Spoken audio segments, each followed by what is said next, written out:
Então, essa aqui é a bobzinha aqui, ó, top da galáxia. Olha aí, ó. Aqui, ó. Ó. Top, processador. Aqui. Então, ó. Vou mostrar pra vocês aqui, ó. Os equipamentos que tem nela.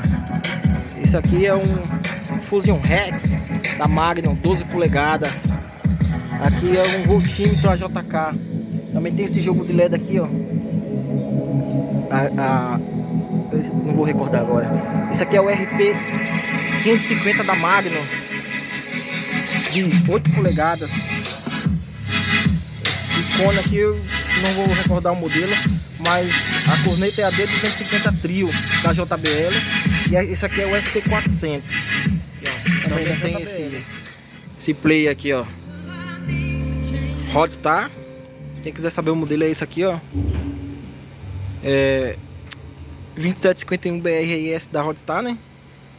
E ele tem mais esse zóio de gato aqui, ó. Essas luzes aqui que piscam à noite.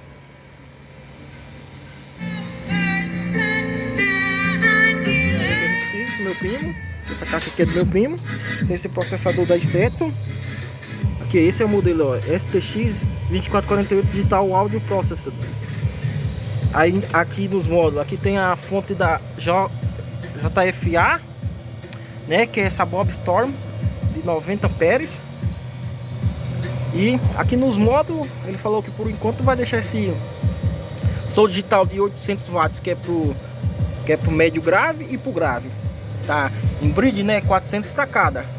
E esse é o som digital de 400 watts CMS também, que tá para corneta e pro Twitter. Então vocês veem aí, ó, tá o projetinho aí, todo filezão aqui, ó.